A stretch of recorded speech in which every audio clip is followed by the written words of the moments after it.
Three,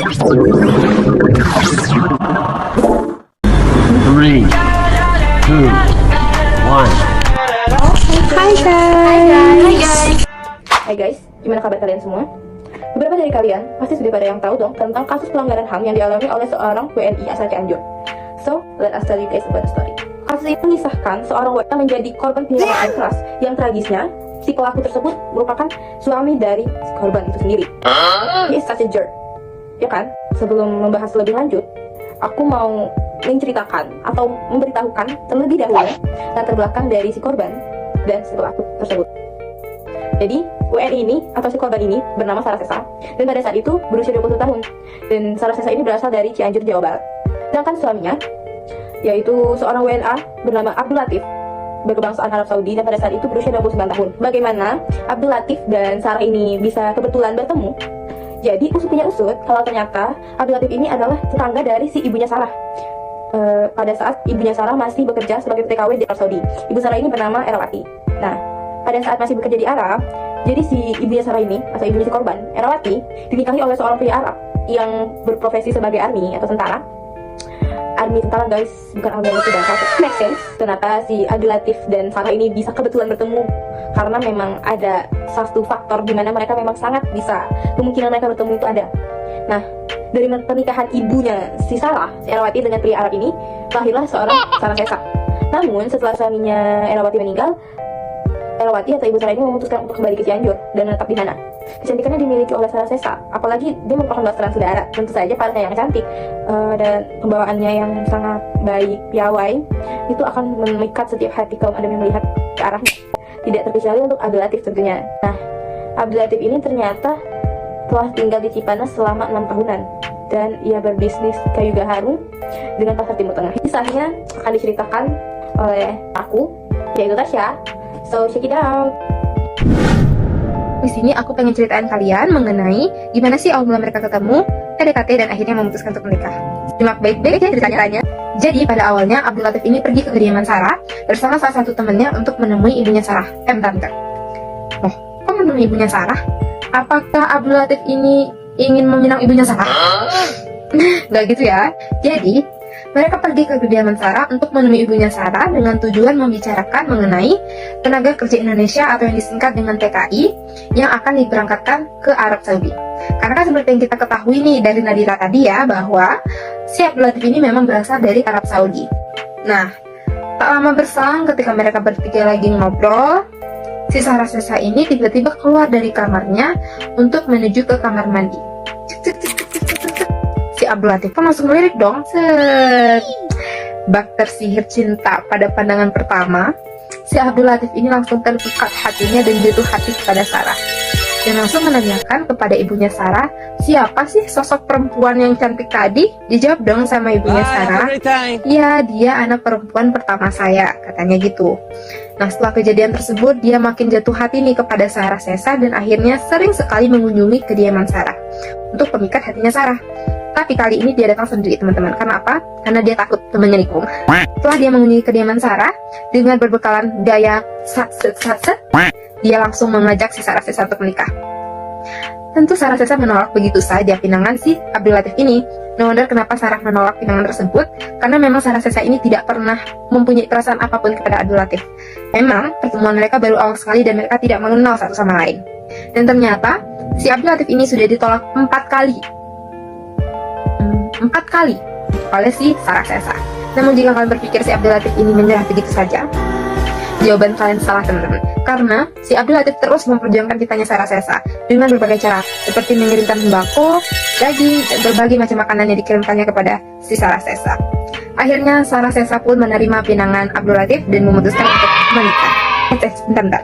Kayaknya aku bakal cerita sampai sini aja deh. Soalnya kisah pernikahan mereka bakal diceritain sama teman aku di segmen berikutnya. Dadah!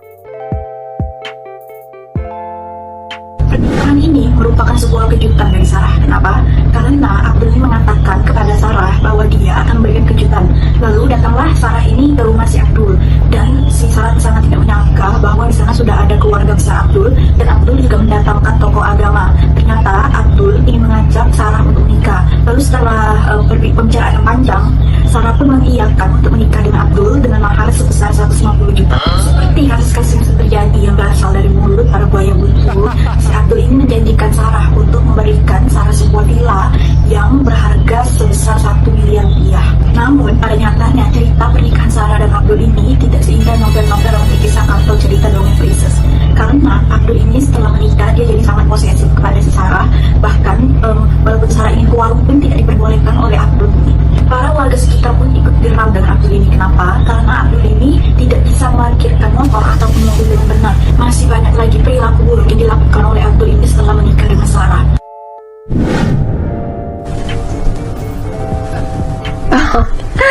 Oke.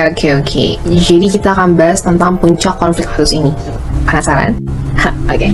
Jadi, konflik ini tuh puncaknya pada tanggal 20 November 2021. Tepat pada pukul 2 pagi, di mana Abdul melakukan tindakan KDRT kepada istrinya, yaitu Sarah, dengan alasan kalau Abdul itu nuduh Sarah kalau Sarah selingkuh gitu dengan orang lain. Padahal nyatanya tidak seperti itu. Nah, karena Abdul tuh udah emosi banget nih, dia secara nggak langsung membenturkan kepala Sarah ke arah tembok dengan kepalanya. What? Oh my god. Dan setelah itu, ternyata Abdul tuh telah melakukan rencana sebelum dia melakukan tindakan KDRT ini. Dia telah mempersiapkan air keras untuk disiram ke tubuh Sarah. Bayangin aja gitu loh, Sarah yang cantik begitu disiram pakai air keras. Bejat banget nih cowok, oh my god. Nah, pertengkaran mereka ini sempat cekcok gede gitu kan. Terus didengar sama para warga setempat, yang mana warga setempat langsung ke rumahnya Sarah dan Abdul. Sarah ditemui hampir 99% tubuhnya telah melepuh karena air keras yang disiram sama Abdul ini. Dan ketika warga ngeliat itu, kejadian tersebut, warga langsung lapor ke polisi kan. Dan saat itu warga sempat ada suatu warga yang nanya kepada Sarah kalau ternyata pelakunya itu adalah ada yang kekerasan. Ternyata Abdul telah kabur menggunakan motor. Dia pergi ke bandara berdiri gitu dan gak bertanggung jawab. Dan karena Sarah sudah kesakitan, juga sudah istilahnya udah sangat sakit parah ya, terkena air keras itu, dia langsung dibawa ke rumah sakit. Dan beberapa menit kemudian setelah ditangani, dia tidak dapat tertolong atau dapat dikatakan telah meninggal dunia. Itu sangat amat tragis sekali guys. Itu puncak konfliknya. Miris banget ya sih.